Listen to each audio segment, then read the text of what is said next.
Welcome, everyone. Welcome to Straight Out of BPS podcast with Rudy and Jamari. I am Rudy. And this is Jamari Jones, everybody. Jamari Jones. How you doing today, Jamari? Yo, man, I am doing pretty good. Oh, There's okay. a lot going on. Keeping myself busy. Yeah. So it's going pretty well. How about you? Same for me. Like those past few weeks has been pretty busy. I try to make sure like I prioritize myself throughout Mhm. this busy time. And usually in the past I'll be busy and I would not take time to take a break. But when I know I'm gonna be that busy, I intentionally make sure I take a break, just to breathe, come back to myself and make sure I'm okay. And I recalibrate my energy so I can continue. Yeah, Yeah. busy lately. Um, yeah, I think it's hard to do that a lot of the times, especially when you're constantly on go yeah, 24/7. yeah, I think especially in our fields, we're so accessible to our like students, to our emails and like all yeah, the other stuff, and we don't really have a balance, which I'm yeah, continuously working on. yeah, So I get that. definitely, definitely. Um, Yeah. yeah, So for all our listeners, um just get some logistics out the way. Again, thank you for listening last week yeah, about college versus alternative pathways. This is something that I know is near and dear to me and Rudy's hearts because we work with young people all the time making these decisions. So we appreciate you listening, liking, sharing. Um, yeah. make Thanks for this. sure, yeah, make sure you follow us on Twitter, SOBPS Podcast. Like us on Facebook, Straight Out of BPS Podcast. And then also follow us on Instagram, Straight Out of BPS Pod. And you can email us with any stories, questions, Yeah, especially if you have questions about alternative pathways or college. Straight out of BPS pod at gmail.com. yeah, definitely. Let us know. Let us know. Thank you for the support. Mm-hmm. Yeah. So we in episode 6. 6, bro. No, this episode will be a continuum of the episode 5 where we talked about the pros and cons of college and alternative pathway. Yeah, And as we went to college, so we feel like yeah. we need the perspective of people who didn't Mm-hmm. go or probably go and didn't last and find an alternative pathway and Mm-hmm. discuss their journey and what led them there. How did how they got there. So it was very important for us to bring those voices. And one thing that like I like with those podcasts is like the information we're learning from the different perspective. Yeah. And that's why it's so important for us to amplify voices, more importantly, amplify people's experience, Yeah. because those are like true raw experience. And we Mm-hmm. definitely like there's a place for them in education and shaping education for the future generation. Yeah. Yeah. I think that it's so important to hear, but just echoing what you said, it's so important to hear these different voices. And I hope that it not only educates people, but inspires others to um, to go different routes or not the traditional route. And even if I think the biggest thing for me when working with students is like when we push them to do things that their heart or their desire is not ready for, and then they go to college or they do alternative pathway, but their heart's not in it, and Yeah. then they end up collecting debt or dropping out. Yeah. But sometimes students need that extra gap to do whatever they need to Yeah. do, or the pathway that we're helping them choose is not a right fit. So Yeah. I hope it inspires people. Yeah, and definitely one thing that we are learning, no matter how good our intention are, so we have to be Mhm. open to unlearn, to relearn. Mhm. There's a lot of model that we have, so when you analyze them, and trying to figure out why was I doing this, and it's just like when you think you're in the mindset you're trying to help the student, and and you pushing things on the student, and we thought, I should let the student figure, my job, or I should strive to making sure they have all the resources necessary to make this decision, not Yeah. necessarily make a decision for them or push Mhm. them toward the decision. Because obviously, when we do the job, we have our biasness, we bias towards so this, but it's not our life, it's not our Mhm. experience. So no matter which journey we prefer for them, the Mhm. decision is on them, and we need to be okay with them, and also be Yeah. ready to support them throughout their journey. Yeah. I totally agree. I Yeah, totally agree. definitely. So we are excited Yep. to bring on those guests. Hopefully Mhm. you're gonna enjoy them, you're gonna learn from them. And please let us know if you anything resonate with you, anything you want to share, and a comment, DM us, reach out to us. We want to hear from you. Absolutely. All right. All Let's right. get into Let's, it, let's man. do this. All right.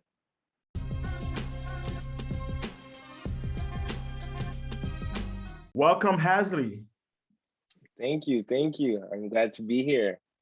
How you guys Nice to doing? have you, Hasley. Thank you. It's nice seeing you, Jones. It's been a Yes, while. sir. Yes, sir. Jones. Well, again, thank you for joining us on this podcast. We wanted to so our focus this week is on alternative pathway versus college, the pros and cons.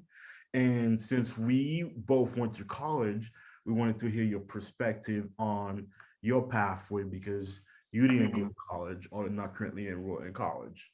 One of the questions that comes to mind is, did you always know you would choose that path? Definitely not. I remember my last year in high school, trying to decide what I was going to do after. I was all over the place, deciding whether I would do 2 years or a trade program, or it was really confusing at that time. And I think what was really hard was because, being a great performing student, I think the expectations that you do go to a 4 year and that you do pursue a bachelor degree and continue on. And I did want to continue my education. And it was just a matter of deciding first what I wanted to do as a career and which way, which method and tool I would use to use it. So I was never, I never knew that I would be where I am today, but I definitely knew that I wanted something different, something that gives me more flexibility and freedom to kind of Mhm. decide, how I want to get to my goals. Yeah. I think something that you said is so important is that as a high performing student, Yes, we're that stood out always to me too. pushing Wow. them. Yeah, we're always pushing them to go to college, and I'm guilty of that too. Yeah. Because specifically, I remember last you graduated last year, 2019. 2019. My years are all messed up. Yeah. Yeah. But I remember you graduated in 2019, and we were doing your college process, and you was like, "Oh, maybe I'll go to community college," and I was like, "No, no, no, no! Like Yeah. you're so brilliant, but it's not my choice." You know what I mean? And I think so many times us adults we're so involved in the decision making process with you guys that we need to really step back and ask like what do you want to do and let you lead your education and like for us to kind of we're supposed to be assisting with that um Mhm. but I think so many times like you were saying that we push those high achieving students to go to college which is like good in a way but also what does the student really want to do, and we have to be supportive in that. So I really like that you said that. Yes, me too. I think about, so when I work with my student, I always tell them, like, I'm not here to make any decision for them.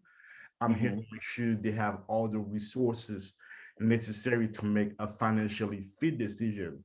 But Mhm. within that same context, I also think I make the same mistake. If I say high achieving student, the notion is that because you are achieving, you will go to college.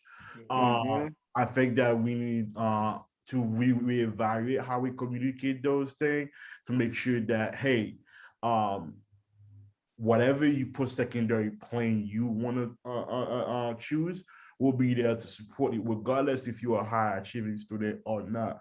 Because at the end of the day, it's your experience, like, and we want to make Mhm. sure that you are enjoying it and this is what you truly buying. Um, yeah, this is Yeah, yeah, interesting.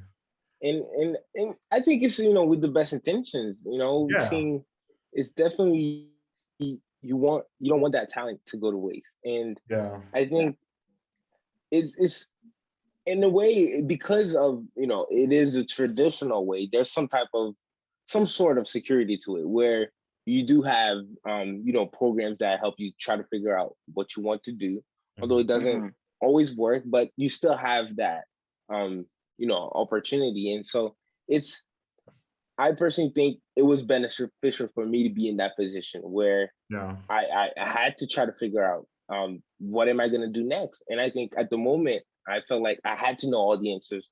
I had to know what I was going to do, what major. But Mhm. being in that place kind of like pushed me forward to be Mhm. kind of ahead of where I would be if I was not pressured in that way. yeah. So Yeah. it has its bad and its good in a way. Can you kind of explain to our audience or people watching, like, what was your path like what happened when you left high school to where you are right now? Yeah. So essentially, I graduated from Take Boston Academy in 2019. So Mhm. Jones was my counselor, and I essentially decided to go to Northeastern University, undeclared but I wanted to take more classes, and it was between engineer. I don't remember which engineering, but engineering and computer science. So I essentially took classes in those fields just to get a taste of it, and I think even before going to college, I already, asked myself the question whether that was the best path. And I essentially during college, did a lot of research, had a lot of conversations, and after, doing a lot of research, I decided I would end my college career and join Europe. So Mhm. Europe is a 1 year program, 6 month training, 6 month internship. I thought it would be a good opportunity for me and kind of give me the time to process things and really try to figure out what I wanted to do. Mhm.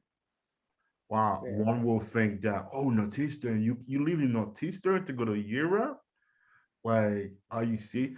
But it's also brings the question, do you feel like you have gotten enough support with that decision? Because it sounds like crazy when you think about it, Northeastern to Europe. Like, Mhm.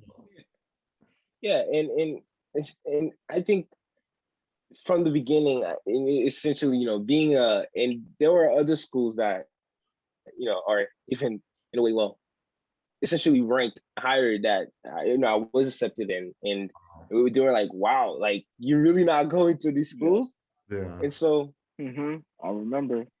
yeah, so it was because of that support. But at first, I thought because everybody had an idea of where I should go, yeah, Right. and everybody knew, okay, they were like that, this is better for you, this is best for you, this is best. And that's what was hard, and I think I just settled and but because once I made that decision, I took the time and I said, okay, I've already made the decision.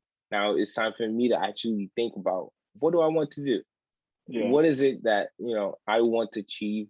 What are my goals? And again, I continued to have conversations, and I had a lot of support from friends, family members. Mhm. It just, counselors, and even an organization outside of the school. And Mhm. so it was really helpful. And, what made me really happy and like be able to make a decision to essentially go to Europe is because I had that support, and because I had the options.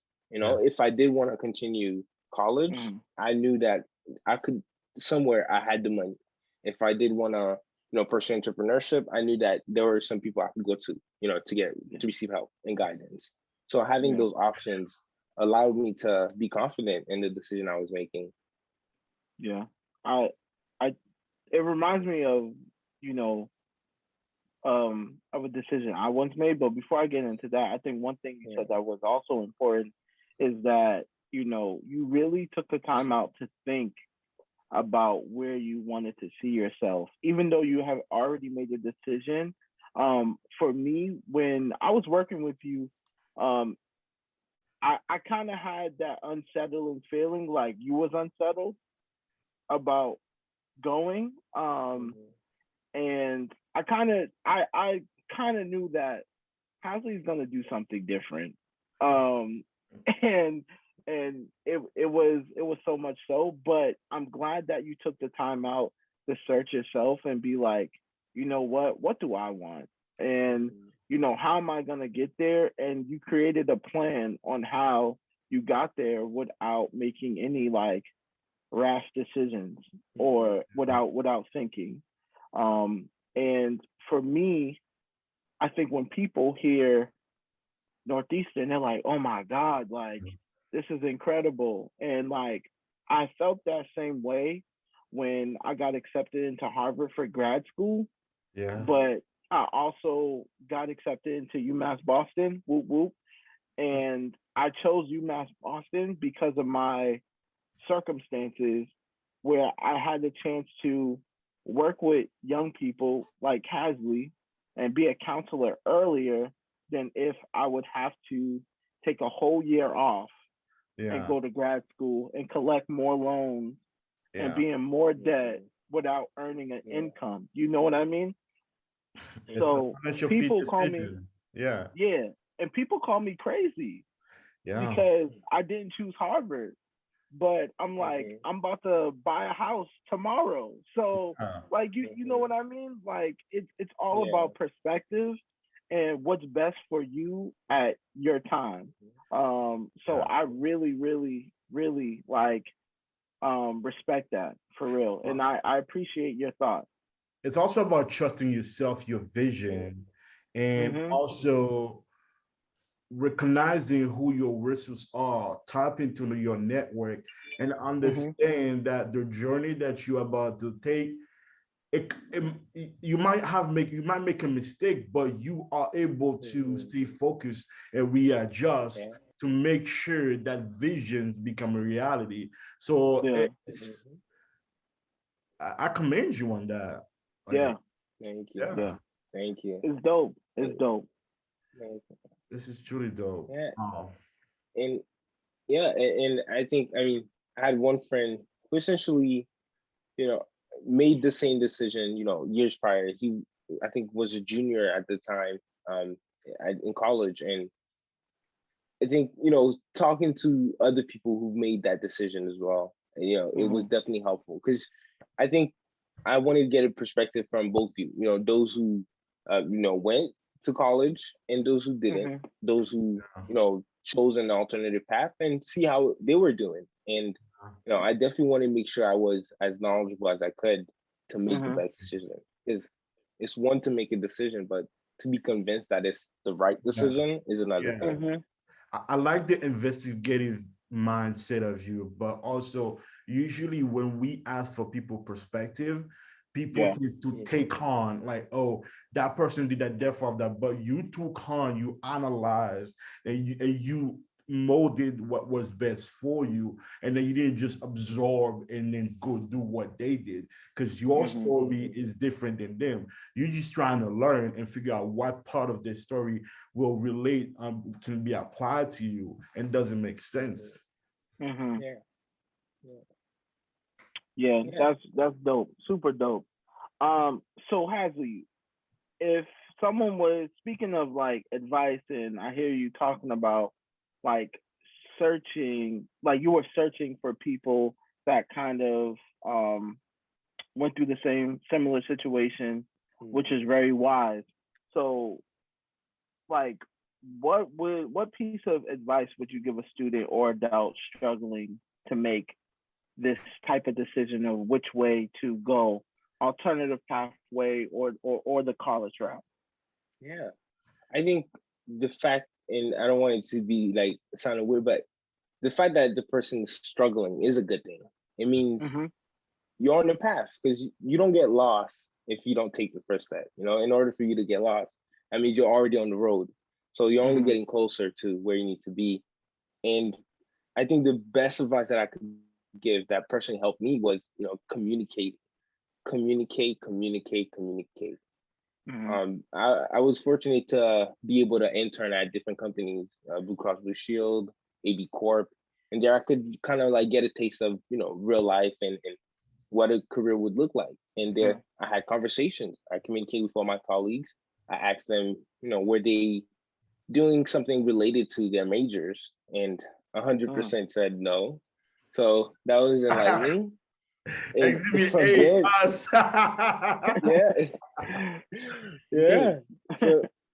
So I was like, based on that, okay, that's what I get from someone who already has a steady career. Yeah. And then during my first year at Northeastern, I went to a career fair. Essentially, it was for juniors and seniors, but I still printed my resume. I went in. Mm-hmm. I went around, just asked questions, and of course, some were rude and said, you're only 17, 18, like we don't have anything for you. But that just kind of made me feel, I just gave me more will, and I went to other tables, asked them, what do you have to offer me? Yeah. And somewhere because of the passion you just demonstrated and the curiosity and just the fact that you're willing to learn, we can prepare a spot for you right now and for Yeah. this. And so learning that companies were just looking for people who are passionate, curious, and hardworking, it was and they pretty much, I asked them, of course, like, so pretty much, are you telling me that I don't need any skill? They're like, well, we can help you. You'll learn everything and on the job. And from that moment on, I was like, wow, like, I really need to rethink what I'm doing. So Mm-hmm.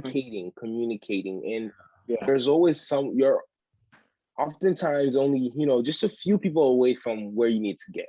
Just Mm-hmm. finding that right person and continuing to communicate will allow you to figure out what you need to do. So Yeah. communication Yeah. and networking is key. Well, Yeah. this is so powerful what you're saying, communication and networking. And also those are some of the things that our students struggle with the most, putting themselves out there with the fear of being rejected. Did you like can you talk about some of the rejection you maybe have gotten and how you dealt with them? Yes, definitely. And I think from high school, they like I always had like a business mindset, and Yeah. Mm-hmm. I would even dress like a businessman. And Mm-hmm. so I remember there were I would just so I just always want to make sure I get a summer internship. So Yeah. even before I would find a support, I would look through LinkedIn, update my LinkedIn, and make sure I was ready. And I remember a few times I went to places, with my resume for an interview. I arrived at the place, and I was more prepared than all the other candidates, but I was not even 18 at that time. And Yeah. so when he looked at my resume, he was just like, "What are you doing here? Like, didn't you know you were supposed to be 18?" And he's like, "If you want, you can come back to clean the windows." And What? I was like, and that was like a huge. It was really, really. I was frustrated. It got Yeah. me, and especially because I also saw that I was prepared more than the other Yeah. candidates. Like, Yeah. although Mm-hmm. I understand, I was not the age, but that was definitely a rejection that kind of fueled me and kind of like made me want to continue. And Definitely. Mm-hmm. I've had numerous, and even at different internships, maybe some interaction with other colleagues, for like, oh, you're that age, you're that old. how did you get here? As if you're not supposed to, be able to get there. Mm-hmm. So, there's been some situations where, I'm either um, condescended toward, for being in the same room as other people. Like, how Yeah. did you get here? And Yeah. so those rejections have kind of fueled me to continue. Yeah. For a long time, age has been a driven factor for intelligence. Like if you Mhm. were young, then you couldn't be intelligent, which is like not true. Intelligence come at different age, and um, I think everyone when is born intelligent is like how much are you tapping into it, and Yeah. like you being able to tap into it to your full potential and to use that as a way to fuel you is like very, very commending. Like, this is awesome. Thank you. Thank you. Yeah. Um, And I think one thing that I'm getting from your story is like it's okay to explore. yeah. Like people are so scared to explore their interests that Mhm. you don't have to go straight into something that you're unsure about. Mhm. Like we should you realistically we should have students explore in high school. That way they can make a better decision when they're about to graduate, but high school is not really set up for that. I Well, wish we had more programs um, that will set students up to explore, but it's it's just well, not like that. exploring is one thing. Hmm. Cultivating that mindset to investigate is another. And Yeah. I Yeah. think that when we should focus more on because um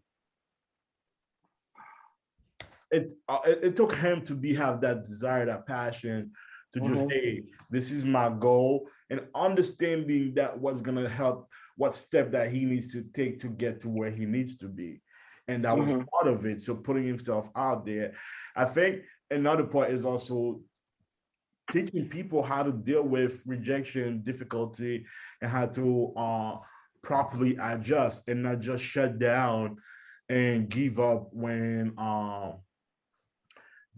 something happened, like Mhm. um yeah. Yeah. And I agree. I think, especially in high school, I think middle school from the beginning, you know, it was because I saw that, there were people, there were teachers who, saw the potential, not even, I was just starting to become, a good student, a great student, and they saw that potential. And the fact that they, showed that they had faith and that they believed in me was just like, okay, I should keep going. And I think, Hmm. unfortunately, I even saw, I think there were some students in the class who were smarter than me. They had more abilities in many ways than I had. And unfortunately, either, in their at home or just, due to their circumstances, they don't have the confidence to, Yeah. continue. They see no reason why, Yeah. and I Yeah. think I was fortunate to have, people in my life, both inside of school and out, to kind of like show me and really say there is a reason. Yeah. Right. Well, it's Women History Month. We always say here we celebrate women all year, but because it's Women History Month, we're gonna to answer this question. Is there a particular woman in your life who has made a difference?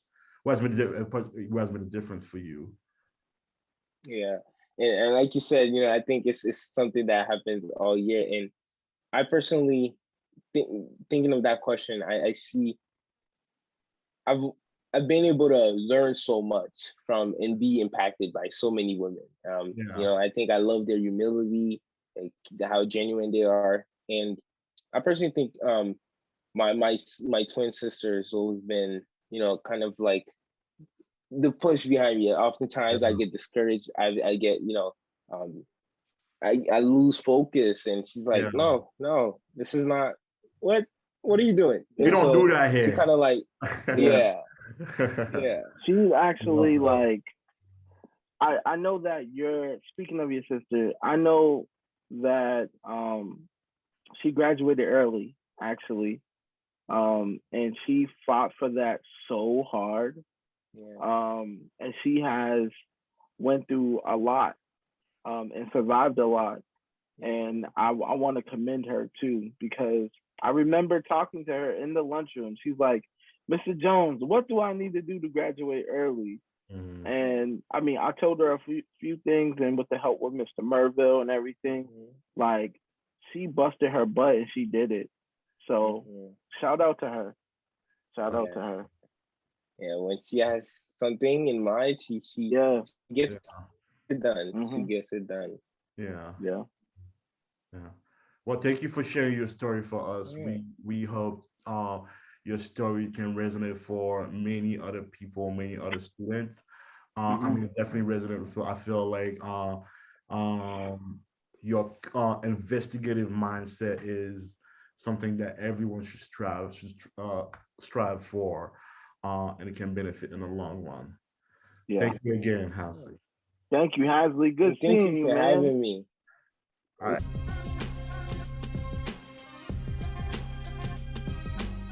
Welcome, Dominic. Thank you for joining us. Hi, so happy to be here. Thank you. Thank you. Thank Nice you. to have you.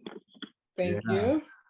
We know you're busy, so we appreciate the time that you take to Yeah. join us. Um, yeah, we are covering opposing kind of college and alternative pathway, and we both went to college, so we wanted the perspective of someone who didn't, and how's that working out uh, Yeah. for you.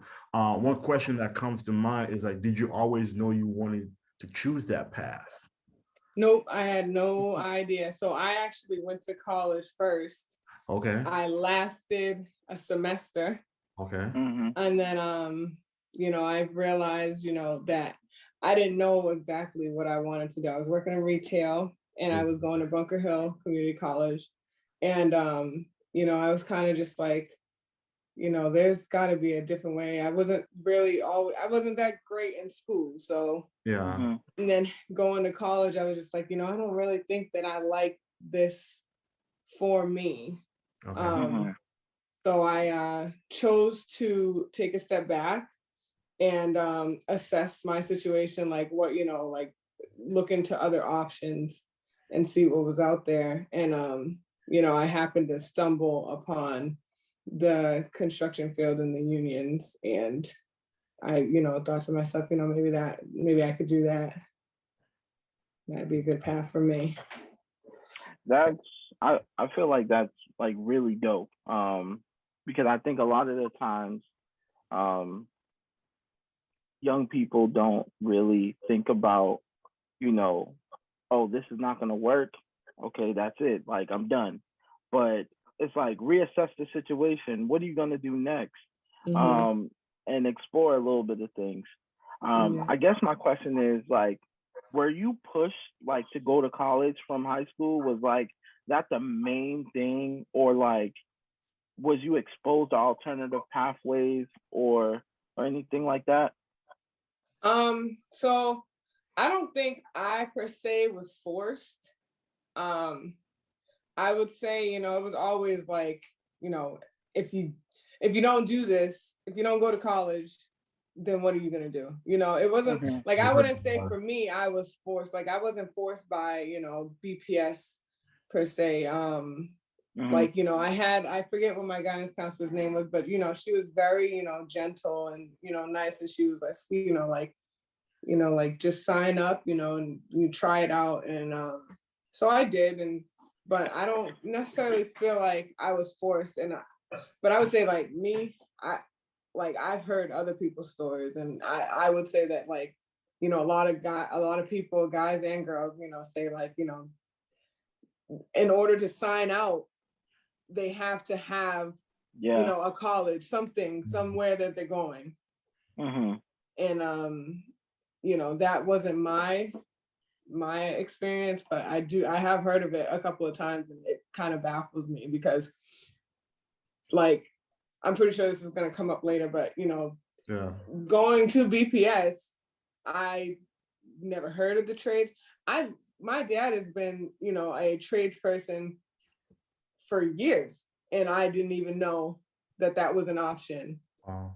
You know, just being a Mhm. female, like, you know, he probably never brought it up because he's just like, well, she's a, you know, girl, she'll probably go, like, my mother's a nurse, so she's like, she'll probably just go be a nurse, you know, just like Yeah. her mom. So it was never brought up to me. But even in Boston public schools, it's just like, either you go to college, the next step is to go to college, or that's pretty much it. Mhm. Like, if you don't go to college, what are you gonna do? Like, nothing.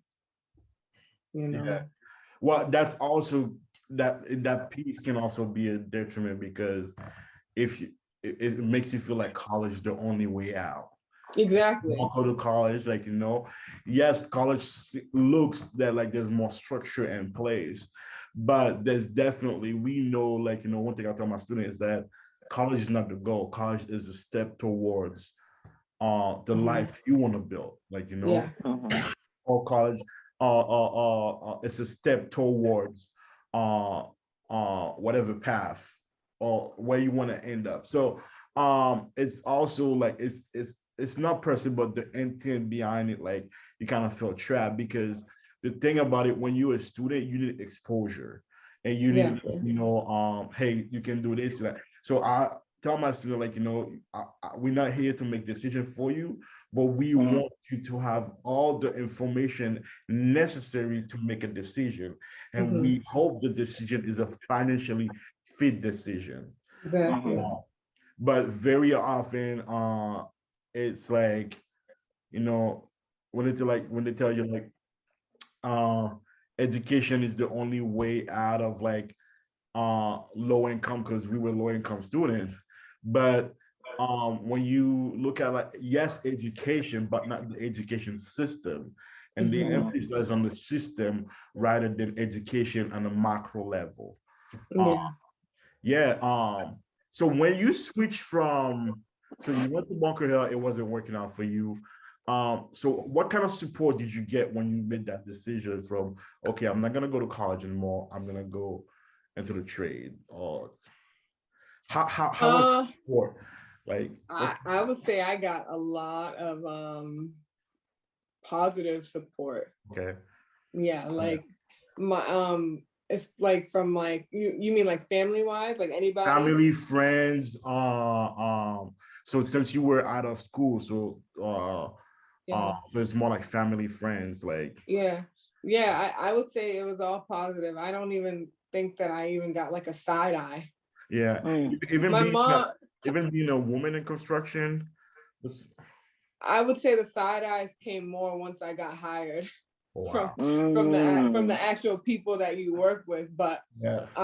you know, you get stupid comments like, oh, you're too pretty to do that. But it's really like even though like they say that, sometimes it comes off as like a microaggression, like, oh, I Yeah. don't really, Yeah. I'm gonna say this and make it seem nice, but really it's like, Yeah. you shouldn't really be doing this. You know, Yeah. that's how I take it. But Right. my dad was super psyched. He was just like, oh, he's like, you know, I never even thought about telling you about that. Yeah. Like I actually was told by a female sprinkler fitter. She was my aunt, and she actually was like I was telling her, like, you know, the main thing for me was like, I took that step out because I was like, all right, I'm here on loans. I'm Mm. not here on scholarships. And I Mhm. don't like the idea of debt. That was my number one concern. I was like, I don't want to have debt, and then I don't want to be broke. So I Yeah. was just like, how do I fix this problem? So I was working in retail, and I was like, well, you know, this, you know, $9 an hour, I was like, this isn't going to work for me forever. I was like, there's no Mhm. way that this is sustainable at all. So, and I didn't want to climb the ladder either. And it was very Mhm. clicky in the retail world. It was very Well, clicky. it's not that you didn't want to climb the ladder, but that ladder was a long ladder. Like, you know, it would Yeah, take a while. exactly. And it Yeah. takes a long time for those Yeah. guys and girls to climb that ladder and become Yeah. managers and stuff like that. And I was like, no, I don't have that much time. So I was talking about that. I was actually at my uncle's house, and she was there, and she was like, oh, she's like, well, why don't you sign up for building pathways? And that's it's like a Okay. pre-apprenticeship program.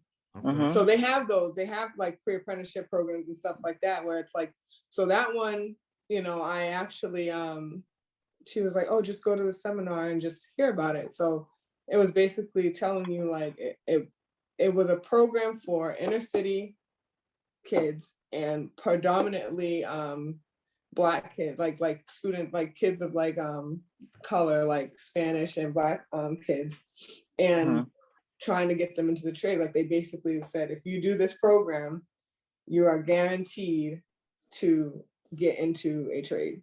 Wow. Wow.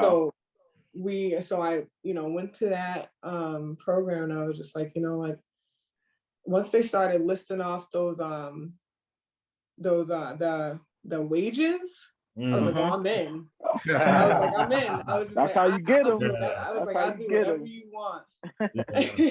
So I actually, like, I was so set on it. I didn't have a driver's license or anything, and that was one of the requirements. And I literally was like, all right, I was like, I gotta get my driver's license like right now. Like I took money out of my savings and paid for like driving school, got my driver's license the first try, like just right in time for me to go into that program. And I was so set on it. Like I was just like, oh, this is it. Like and that program is like 4 weeks long. No, it's 8 weeks long, and it's during like the daytime. So it's like you literally can't work. There was no stipend. And so I wasn't working. Like I was literally like living off of my savings like for those 2 months. I wasn't working, and I was just like, just going through like the classes, and they was teaching you about each and every trade, like sheet metal workers, electricians, pipe fitters, plumbers, carpenters, like etc. And basically at the end of it, you're supposed to be comfortable with almost every trade, and you pick the one that's the right fit for you. So and my family, like going back to your question, like my family was like, they was like, yeah, like if that's what you want to do and that's how much they're paying you, go for it. That's awesome. Yeah. That's awesome. And which trade did you pick? Plumbing. Did you go in, like, how did you come to plumbing? Is for me, what was the factor behind that? The pay rate. The pay rate. It was definitely the pay rate. They said, they told me at the time they were making $58 an hour, and they make more now. Wow. And that's just $58 an hour, for like a regular, like, they still accept the application. I know. Applications are in January every year. Okay. That's awesome. So you telling me there's a pathway that people can make $58 an hour, yet it's not advertised? I was actually just at my union hall today, and I was talking to one of my guys, and I was asking him, because we do go around to trade schools. And I said, why don't we go to the Boston Public Schools? I say, I wondered if BPS is against it. Like, I didn't know if there was a reason why we didn't go into those schools. Because it's not just Boston Public Schools, it's any public school, any town. Like we only go to trade schools. And it's like, well, trade schools are already equipped with this knowledge. They already know about it. We need to go places where they don't know about it. Yeah. You know what's so interesting is, like, I've talked to a student when I'm like, why do you want to be a doctor? Oh, they make a lot of money. Why do you want to be a nurse? They make a lot of money. And I'm not like, money is a factor. When you're low income, you want to have money. And I'm never like, oh wow, it should why is it just about the money? Like who am I? Because I wanted money too, like, So my thing is, why do they look at those fields and not the other? And one thing that I'm thinking is maybe because they look more lucrative, and those trade, there's not. I feel like now I'm starting to see more trade people, like, sharing themselves. I'm like somebody you see, like, who's like, you will never like, oh, you in trade, yeah. So like, why couldn't I fit it? Like, why is there a mold to fit? Like, I don't sorry to cut you off. I don't think that people look at it as lucrative. I mean, I guess like in a way, yes, because they're known, but I feel like a homeowner can tell you, like a plumber, you call a plumber, you getting whacked over the head with a bill. Yeah. And it's not going to be a small one either. Like electricians, the same thing. Like Yeah. it's not a small bill. And those are the license trades anyway. Yeah. So I don't think per se, I feel like people know that those guys and girls make a lot of money. I think it is a, I don't know the word, like it's more like an aesthetic, maybe, like Yeah. it's like the people don't perception like of it. like people don't like construction workers. Mm. Where like where like I'm putting in quotations, we're loud, we're dirty all the time, you know, and we're seen as rowdy, loud, and dirty. Like people don't want us in like around like in their businesses and stuff. Like sometimes on certain jobs that I'm on, you know, people go, like companies grow through people because people do not fit the criteria, because it's like a lot of guys are like, you know, like they're loud and they're rowdy and they don't know how to act in certain settings. So it's like, I feel like, you know, like if I was to ride, you know, I've ridden the train, rode the train, and, you know, I sit down in a seat and people would literally like not sit around me because like I'm covered in whatever I was working in that day, you know? So I think it's one of those things where it's like, people don't want to wake up at 4 a.m. in the morning. People don't want to go and work in the cold. Because it is brutal. If it's -10 degrees outside, they don't shut the job down. Yeah. You know, you're out there in a blizzard or a cold or whatever. So it's like people don't want to work for that money. Yeah. You know what I mean? And it is hard work, but I mean, like it's physically hard, you know, but then you have a doctor where I think it's like, it's hard, like it's just as hard, like mentally, you know. So it's kind of like you got to pick, like it's like apples and oranges. It's like you're like, do you want to work, do you want to be out in the cold at 4 a.m. or do you want to be like, you know, and I can't even tell you what a doctor really does, but it's like, you know, would you rather be like stressed with patients or whatever? Yeah. So it's kind of just like they pick, but again, a lot of people don't know that it's out there. Yeah. And that's the thing I was gonna say too, is students don't really know that it's out there because they don't come in contact with someone that works in plumbing like that. But they always go see a doctor every year. Also, the lifestyle of a doctor or the perception of that is, it looks better. That's exactly the lucrative, like, you know. That's what they don't know. 600,000 in loans. You know, it takes years to pay that off.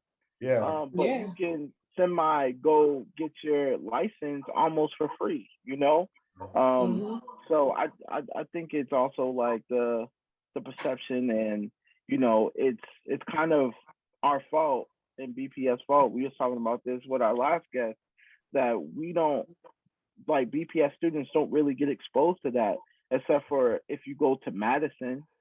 Yeah, exactly. Or something like that. Or, you know, they're starting to implement some other types of programs, but nothing to the level of, I feel like being a carpenter or, you know, pipe fitter. I didn't even know they had a sprinkler fitter person that's there. That's something I didn't even know. Right, so, exactly. Like sprinkler fitters, like you didn't know, like you probably thought like plumbers did all of that stuff. It's all separated. And I also wanted to add that you say, like, you know, I don't know a level where a student knows homeowners. So, like, you know, and who's gonna have that discussion about them? Hey, like the guy that come to fix the plumbing is actually making a lot of money. Like, you know, it's Like I can go to somebody's house right now and make $5,000 in like 2 hours. Wow. You know what I mean? Like people have no idea. Yeah. You know, and especially like, and I, you know, I hate to say it, not all BPS students, but I mean, I was one of those, like, I didn't grow up with money. So it's like, Yeah. you know, and one of those things, like, if somebody, if, you know, a lot of, you know, kids are living in like apartments and stuff like that, they don't have to, like, their parents don't have to call a plumber or anything like that because it's in their lease or whatever. So whatever is messed up, you know, they have somebody come, like the apartment complex or whatever has somebody come. Like, there's levels, like there's steps to reasons why people, like, you know, kids don't know about it. You know, Yeah. like there's a whole bunch of steps. It's very complex. It shouldn't be, Right. but it is. Right. And like you said, like the only kids that know about it is the kids that go to Madison. Because I went to John D. O'Brien. I was literally right next to Madison the whole time. Had no idea Right. that plumbing was an option. I knew that like hairdresser, like being a freaking stylist, you know, Yeah. or a mechanic was an option, but you know, nobody ever told me like, oh yeah, plumbing, electrical, like carpentry, all that stuff. I never even thought about it. Yeah. Right. So I guess the next question is what piece of advice would you give to a student or adult struggling to choose a pathway, or like whether going to college or to an alternative pathway? Like struggling to make the choice. Yeah. That's a hard question because it's really really up to that person. Like, I would just give them my story per se. Like, I would just give them the information on it. But you know, at the end of the day, that person always has to choose. It's like, it's like the same thing. Like my union always tries to get like more women to join, and I always tell them like, you can't make them join. You know, like they're gonna want, like they're gonna see it. They're gonna see the paycheck.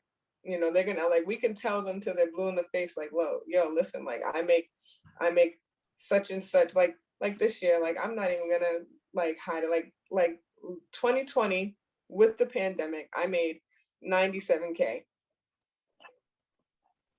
With the pandemic, like I was out of work for 2 months and I still made 97K with the pandemic. That's amazing. Right. So you can tell people that, right?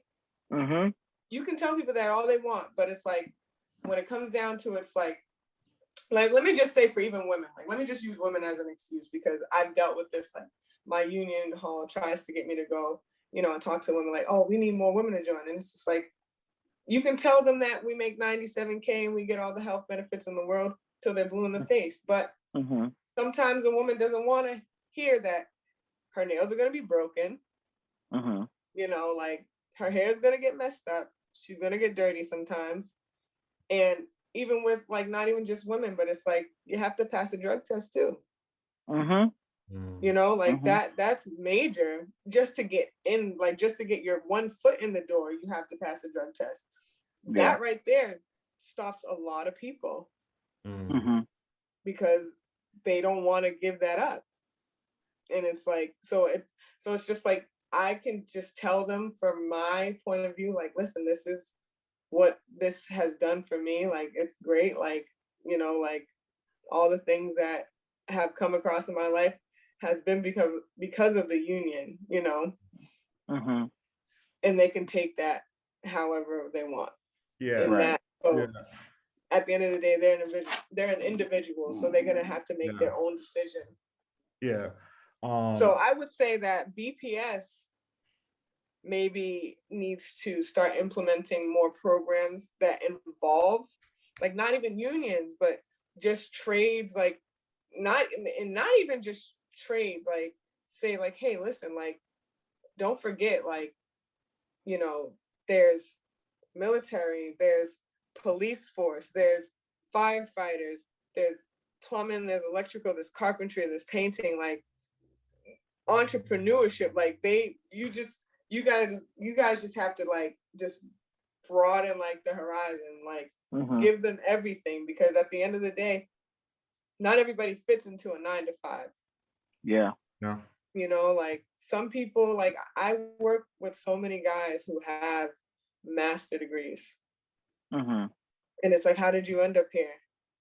And they're just like I work with like people who have nursing degrees, and they were just like, listen, this is, I chose this, like this is, I actually prefer this, Yeah. Mm-hmm. you know. So Yeah. I think it's a trial and error thing too. Yeah. Not to ramble, but Yeah. I would say BPS definitely should maybe like Definitely. expand. You mentioned the physical labor part. Um, how, like, so it comes with great benefits. So, like, what are some of the things that you're doing to prevent it to have a physical toll on you? I would say that from my experience, sometimes like when you are at work, you know, they're gonna try and push you Mm-hmm. to do things. And I feel like your best bet is to just, like I said before, assess the situation. Yeah. If it's too much, then you need to ask for help. And I Yeah. feel like a lot of guys are like, I don't want to ask for help. Like, I'm gonna just do it myself. And that's where they get injured. That's where they become like, they have back problems and they pull muscles and stuff. Like, I've pulled muscles, I've broken fingers, I've broken toes. Mm-hmm. Like, but it's one of those things where it's like, it literally comes with the job. Yeah. Mm-hmm. But you can definitely, like, once I broke my first bone, it was like, all right, like, don't do that again. Yeah. Mm-hmm. Yeah. And being in a dominant field, in a field dominated by men, how do you feel about recruiting more women? Like, like, do they have any worry because it's it's so men heavy in this field? Do you ever come any question like, how do you do it being in this field when it's heavily dominated by men? I mean, I've always had male friends, so I don't mind being around. Like, they're gonna run into like your knuckleheads, and some women are more sensitive than me. I feel like I'm a perfect fit for my job because I don't let them get to me. But I have worked with other females who are very, like, they're sensitive in a way, and it's just like, if something's making you uncomfortable, I would say that you shouldn't let it continue on. Yeah. You would, it would be your best bet to um, nip it right there in the bud. And also, Yeah. like, giving your, like, Instagram, Snapchat, Mhm. phone numbers, stuff like that, I would say don't. Yeah. It's like, as friendly as somebody can be, you know, I would say keep work and your social life separate, Yeah. because Yeah. that's where Yeah. problems, I feel like, arise, because somebody you might think is your friend, you know, might be following you for the wrong reasons, Yeah. Mm-hmm. you know. Mm-hmm. Yeah. Just I think it's so dope that you're a Black woman in the field. And I think it's super encouraging to hear and to see. And I'm excited for people to kind of listen to this, especially my students, Yeah. Yeah. to let them know, like, you don't have to be a man to do this. Yeah. And there is opportunities for you in the field. But Yeah. in our last question, in honor of Women's History Month, is there a particular woman who has made a difference in your life? That's a good question.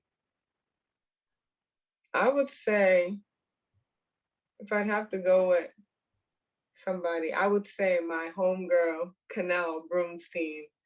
She's my neighbor. She's my, like, mentor, my sister. Sometimes Mhm. my mom.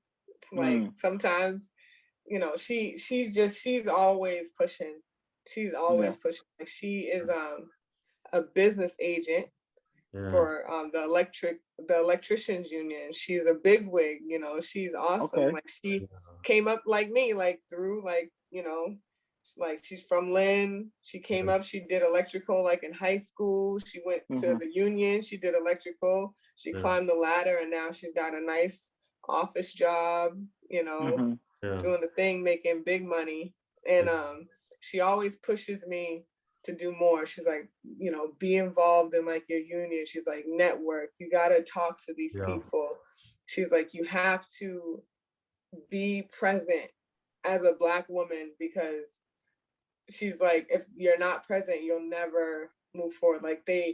She's like, believe it or not, like they like to see you there, like and even in like the community, like she's always got me on meetings, calls, whenever there's a meeting call, like even like a community call, because she's my neighbor, like she's like, oh, you need to tune into this meeting because they're voting on this. She always makes sure that I go vote for like my state like reps or whatever. Like she's always on top of it. So I would say just watching her, doing her thing and climbing up the ladder. And she's a single mom, so she's got 2 boys. She's got a 17-year-old, and I think her youngest is like 10, maybe. And she does it alone, and she's doing what she's got to do. And I want to grow up and be like her. Shoot, I want to grow up to be like her. Yeah. Right. Yeah. That's awesome. It's so interesting because you say something like putting yourself out there, networking, communicating.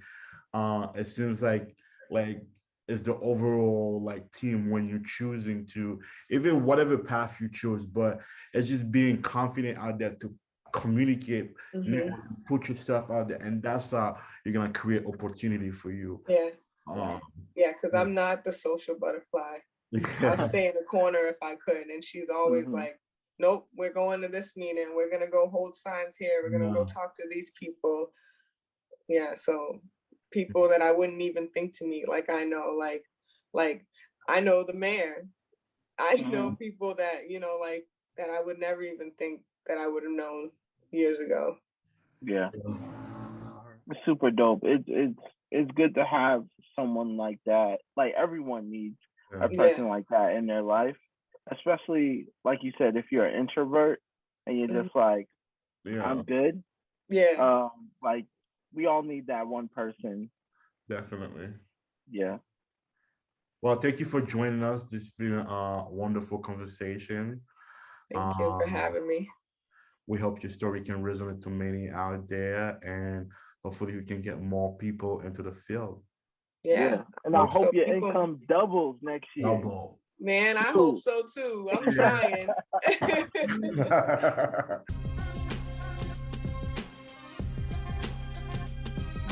Welcome, Terrell. Thank you for joining us. Thank you. Thank you for having me. This is a great opportunity. I love you guys. So I love me too. That's my bruh. Yeah. Good to have you on the show, man. Thank you.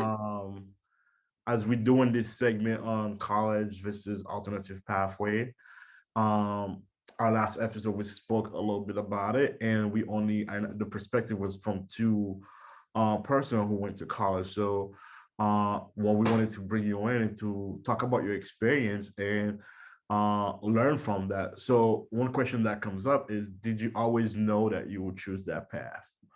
Oh, no. I think so. Like my post-sec or lack thereof post-secondary is due to what I thought at the time necessity. So at 16, I found out I was having a kid. The year before, I had dropped out of school and literally not doing anything. And then I had that, can you curse? I had a oh shit moment. Yeah. Where like, I need to get my stuff together. And so I took a GED course and then passed within like a couple of months and then just started working.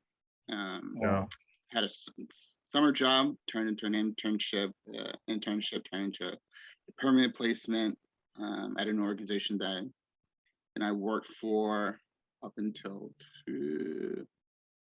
September. So from like 2007 up until last September. Wow. Yeah, it was just a necessity. I was like, I need to support my son. And There's so many like, you know, we hear so many stories of like young teen parent who get into this Mhm. situation. And I know, okay, you had that hoo-ha moment, yo, I need to get my shit together and figure things out. But and I know it must have been very difficult. So like how so did you have a feeling that because that was your situation that college was no longer doable for you and that was the your only way because you were a teen parent? Um, I knew of college, so like at the GED program, they were like pushing to go to like UMass Boston. Like, all right, you can do this. You have the skills, like the knowledge to do these things. Mhm. But I needed to buy diapers, Yeah, Yeah. and yeah, I think at that point in time, hubris or just ego. Like I didn't want any like government assistance or like I can take help from my family or whatever, but like I wanted to do that. yeah, Like I Yeah. wanted to provide for my son. Um, and so I needed to get a job. yeah, I yeah, needed to work. yeah, And there was other factors like I needed to help my family. yeah, And Yeah. yeah. So many of our students deal with those situations, so it's Yeah. we are happy to like hear and learn from your story. Hopefully it can resonate to some people. But you say like the program was pushing college onto you, like, you know, were you exposed to alternative pathway in those programs? no, it was just college Mhm. and like doing the FAFSA thing, filling out the FAFSA form, and Yeah, then like go apply to all these colleges. But what I was like I needed to be with my son. I yeah, wanted to be with my son, so I yeah, couldn't be like, Mhm. oh, I'm gonna go over here and shop this college and go do these things. yeah, So yeah, Yeah. I think what's so like reassuring to me is like your story is a lot of my students. You know what I mean? That that get themselves into the situation, right? But um don't usually kind of like work their way out of it. Some of them do like, accept it for what it is, but this is how I'm gonna do it and get out of it and work towards, getting a job and doing all this other stuff. And like sometimes everyone's story doesn't end up like successful. You know what I mean? So I think it's very important that that you're here right now, that you're talking about your path. I definitely think it's going to be encouraging to a lot of people, especially, I mean, for me, my students, and I'm pretty sure to other students that we serve. I just think it's super dope. So my question is like, what are you doing thank you. now? Oh, so in September I left my old career. Mm, I was working in nonprofits for all that time. My oldest son was born, but now I'm selling shoes full time. It's a passion of mine, shoes in yeah. general. yeah, So I'll talk, search the web for sneakers all night long, and now Yeah. I sell them full time with a couple of them, a couple of my friends. So it's like a full fledged family business. I'm Hmm. yeah, roped in the wife, the sons, yeah. friends, the Everybody. sisters, my mom, everyone. Nice, we love it. It's Yeah, we happy because we can see the smile in your face, like, you know, you can see how you like excited to talk yeah. about it. This is you, like, you know, is that sometimes when we go through things, like, you know, we wonder like, did you like when did you so because so we'll check back a minute. So you found you started an internship that led you to your job that you were there for, you said, in 2007. Yeah, like uh, 2008, I became full time on staff, yeah, and then like I worked my way up from like intern to an associate all the way to like a senior manager, and Hmm. I yeah, just left.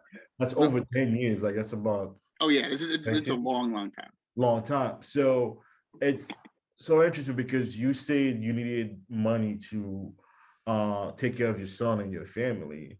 And usually when people see like talk about their money, they go like for retail store or like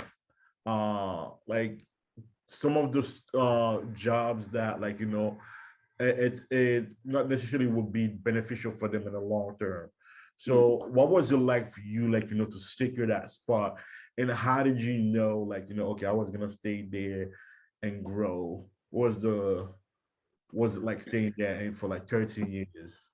So I usually like at home, like I'm super chill. And I Yeah. think at the organization I was at, was sort of like just getting out of the startup stage. So a Okay. lot of things were in flux and things are Yeah. changing, people moving, and things going awry sometimes. And Yeah. I'm super chill and level headed. So Yeah. I was able to like, all right, cool. Here's what we're Yeah. gonna do.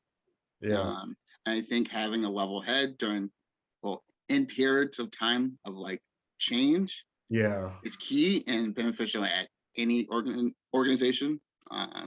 or just in life in general. Yeah.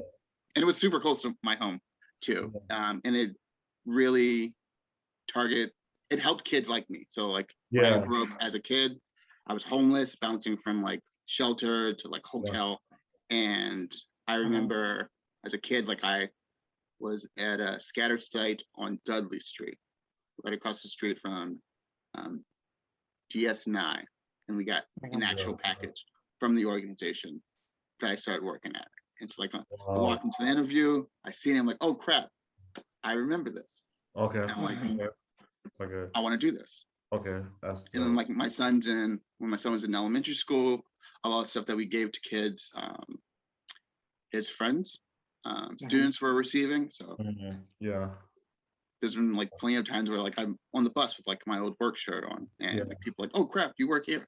Yeah. Thank you so much. So Well, fun fact, actually, I met you while I did an internship there. yeah. And then it took, I truly, when I think about our friendship, I go back to that summer, like how you welcome me and just took, I don't know, it was Yeah. a perfect fit. Like, it just worked With out. Terrell. Yeah, Yeah. I'm just Because I excited. remember as a kid, like my mom used to tell us, like, Yeah, if you went out, like I have 3 other siblings. If you went outside all together, you all come back together. So like, yeah, particularly with people of color, yeah, um, so like do the head nod, like what's yeah, up? yeah, I make like, sure you're good. you, You make sure I'm yeah, good.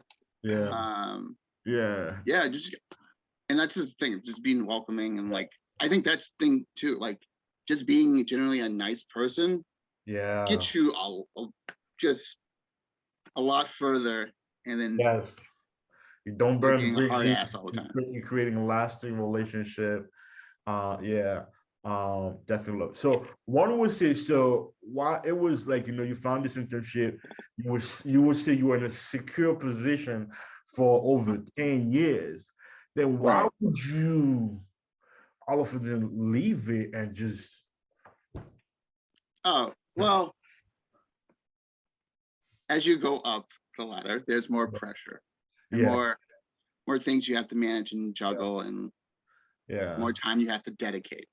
yeah, And I just sounds weird, but I literally just had a son last year in December.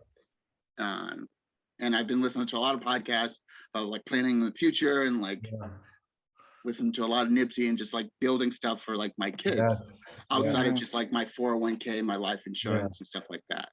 Um, so I'm like, I saved enough money. yeah, Um, my wife is super supportive, yeah, and there's like, I'm 32. Why not now? Like, why do I have to wait until I'm like 65 to like, yeah, all right, cool. Now I want to do this business. I yeah, have the passion, I have the network, have the support system, I have the knowledge, Yeah. and I have the tools to succeed. So why yeah. not try now? That's dope. That's dope. Because when you were saying that, you said like you had to put in a lot of time, and when you start putting more time than you need, it starts Mhm. tapping into passion. Are you truly passionate about what you're doing? Like, Mhm. stay there, like, and then with all the stuff you listening to Nipsey, one of my favorite too, it's just like, it's time. Let's do it. Like, let's build something for you, for your family, for yourself. And yeah, Mhm. I truly commend that. Yeah, and it was a hard decision because it was serving the people in my community that I grew up in, like the Mhm. Mhm. neighborhoods that I grew up. Um, but then at the end of the day, like it's a job, Yeah. like, and I think that's a very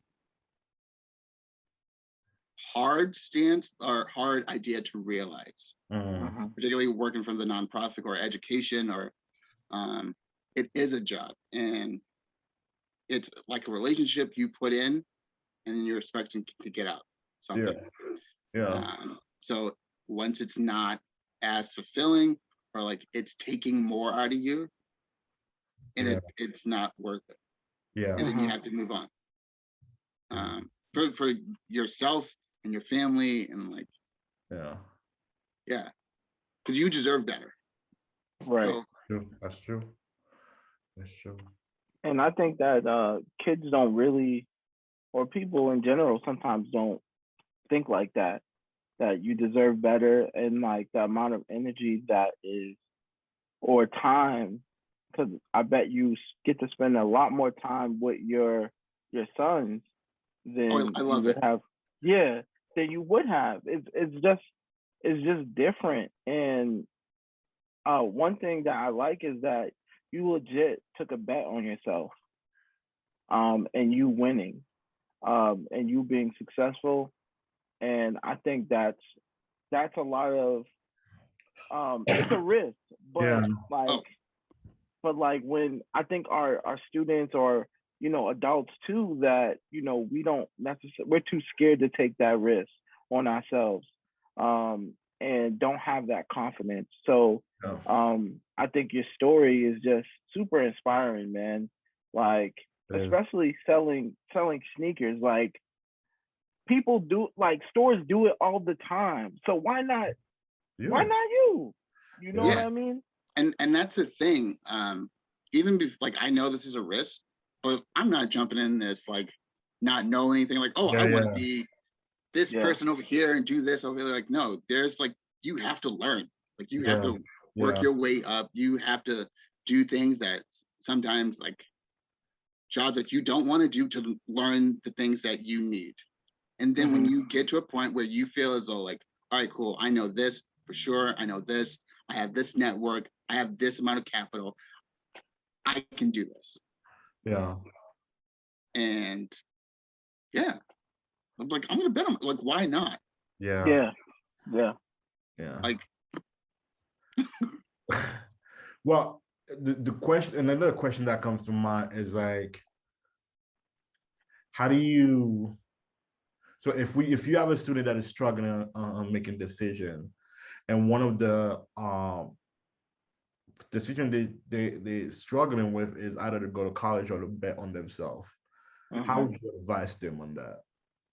I think myself personally, I'm very analytical. Like Okay. it Mhm. sounds very hard sometimes, but like you have to weigh it out. Like, do you want this? Like, these are this requirements. College, you have to do X, Y, Z, boom, boom, boom. For whatever you want to do right now, these are the things you have to do. Boom, boom, boom, boom. That includes like time, money, all these other things. Like, how profitable is your return going to be doing this versus this? Mhm. Mhm.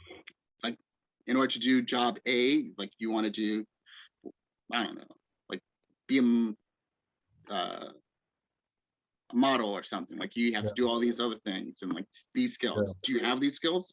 Are you going to get these skills from going to school? Like, Mhm. Mhm. and also like if you just jump into things, what I've learned uh, is that it takes longer. So like school is dedicated to like if you're going to school to be an architect, you just learn things that are pertaining to be an architect. So if you just want to be an architect and not go to school, you're going to have to learn all the little things before you actually get to the position where you're actually doing those things. Mhm. Mhm. I think college from my perspective, it's just a shortcut. It's the condensed place where all the knowledge is, and that's where you just go. And just jumping into it, you have to learn piece by piece. Yeah. And it takes a lot more time. Yeah. It's just, how much time do you want to put in? Time and money. That's pretty much it. Yeah. Yes. That's Money. the basic formula to anything, time and money. Yeah. Excuse me. Well, some of them are at a younger age and they don't have access to capital. So if they cannot afford money right now, how would you advise them to, like, and not necessarily like, to be in a, like, if you, because we hear that a lot. So some of them, I want to be a business person, I want own my business, and I will ask them, what's your business? Well, like, for example, I want to sell a t-shirt. And I'm like, well, you don't necessarily have to wait till to go to college to do that.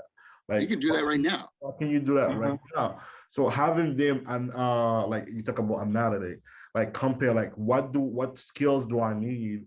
What can I learn right now? What do I need college for? Where does college come? What skill I'm gonna acquire from college? And for some reason, for some of them, they're like, yeah, I want to go to college, and then they go to college for the first semester, realize, oh, the environment is not suitable for me, and then they already owe some money on the first semester, and then now they're like, okay, I'm gonna start it. But like, how do we avoid those things and empower them in a know right away, especially if they don't have the like, if you didn't have the money or the network, what would be your strategy to start? How would you advise someone to get started? Particularly for young kids, like my son right now is 13. Like, he was supposed to get a summer job and that didn't happen. So I'm like, you have free time. You could do whatever. Like, him and my nephew were selling lemonade on the front. My son also got into selling shoes with me. He gets an allowance of $20. And like, you can put in the shoe. Once we flip it, you can get your percentage of the profits. You can either reinvest into another shoe. You can do it. Like, if you have time, like, you can go to Goodwill and flip t-shirts. Like, there's time to do it and to make money. Like, as weird as it sounds, like answering surveys, and like, there's money to like get little change and just keep saving. Yeah. And I think that's one thing I've learned is like, sometimes you're just gonna have to sacrifice. So like, I want this new thing. I also want this. I'm not gonna buy this thing A right now.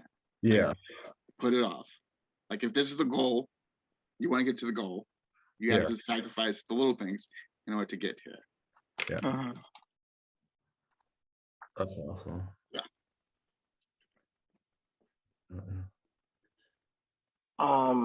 I guess last question, right? So in honor of Women's History Month, we've been asking all our guests this. Is there a particular woman in your life that has inspired you? Not just one, there's three. That's even And better. I hope they don't kill me for this order. And no particular order. There we go. In no particular order. I'm gonna go with my wife, because she's the total opposite of me. So she's very just from the heart, and that's a skill that I had to learn. Just to be understanding and patient, and she's all of those things, and just to see her just in her everyday life, and then with both of our sons is just amazing, and shout out to her. Shout out to her. And obviously my mom, like, we went through a lot growing up, but she did her damn best to make sure. And I love her. And then obviously the first woman that I ever came into this world with is my twin sister. Whoa. Yeah, she's my best friend outside of my wife, and she's my twin sister. Awesome. That's awesome. Shout That's out to dope. Yeah. shout out to Angela, my mom. I'm not gonna say the government, but and Sherelle. yeah. She'll probably kick me. Terrell and Sherelle. Okay. Yeah, Terrell. I don't know what she was thinking, but I'm not doing that. If I have Y'all are twins. twins, so I know, man. And it's just like, I think all those women, like my sister, is like, she's like the female version of my older brother. My sister was like super cool in school and just like down to earth and chill. And I now, like as we older, like our relationship has matured, so we just yeah, sit and talk about like deep things. yeah, Yeah. And that's like something that we never used to do, but like as we've gotten older, like just thinking about the future and things of Yeah. that nature. I'm like, oh, yeah, yeah, my mom was just awesome. And my Yeah. wife is awesome That's too. dope. yeah. That's dope. Well, was amazing. It's amazing conversation. Thank you for coming. Thank you for joining us. We hope your story can resonate, your experience can resonate to many out there. Hmm. Um, you know, one thing being a teen parent is difficult. Like you did it, you're doing it, and you Yeah, keep on it's doing it doesn't stop. But also speak that um I've heard so many times, so obviously we don't want you to have people to have kids at a young age, but we do understand it happen. And if it does Hmm. happen, life is not over. There's a way, there's a light out of the tunnel. You're Absolutely. always gonna be surviving. There will be a time for you to thrive. You just gotta um be out there, put yourself out there, make the necessary connection, and find out what you're truly passionate about, and then um, do your thing. yeah, Yeah. it's you just got to do it, and that's I think just something you just got to do. You Yeah, they didn't he didn't ask to be here, so yeah, Hmm. and he is my responsibility, and yeah, and I want to do that. yeah, Maybe it Right. wasn't the most advantageous time, but yeah, Hmm. I'm not gonna let him down yeah. because Right. Yeah. yeah. Thank you. Thank you Thank you, guys. T. Thank you, everybody, for listening. Our guests came, and we had a good discussion, We and did. I think no, I know they inspired people. Their stories were amazing. It was good to hear just a different perspective about alternative pathways. Yeah, definitely. We enjoyed the conversation, and we're just excited. We wanna hear more. And the thing about it, I think I said it before. I just love learning from those perspectives, and Hmm. those experience. Yeah. Yeah.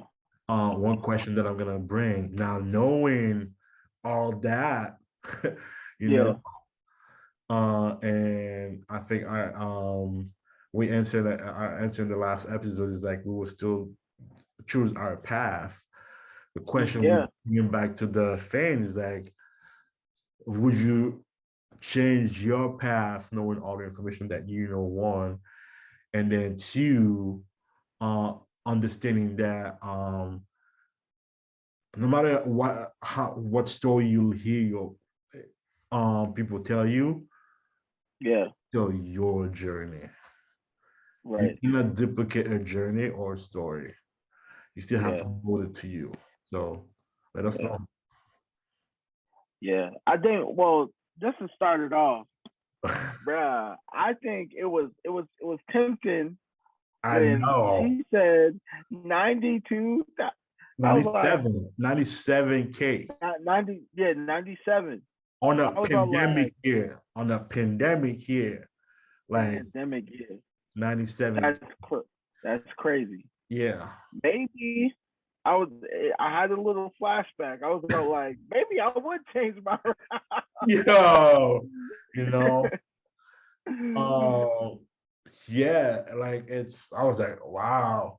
And Yeah. but I love that she was so open to share the information because Yes. sometimes because we don't share enough information, Yeah. people are reluctant about doing some stuff. And the more we share, the better Yeah. they will know. So yeah, I appreciate her being open about that. So yeah, but that Yeah. 97K was very, I was like, oh, okay. Okay. Yeah. Okay. So I think it's just a good conversation to have. Yeah. Um, and I think moving forward, every time we do this podcast and have more conversations, I just learned a lot more about myself and Yeah. how to be a better counselor in Me general. too. Me You too. know, Yeah. and how I'm gonna do better for my young people that I work with. Yeah. So, and I hope that this platform, as we wanted to do, is starting to inspire people, spark these conversations, Yeah. maybe innovate some things in schools that's not there yet, Yeah. or at least start the conversations about it. Yeah, definitely. I even Hazley's story, like even the high achieving student, we need to be careful how we navigate through that because just because they're Yeah, high achieving doesn't mean college is the direct. So it made me think a lot. I was like, wow, that really stood out to yeah, me.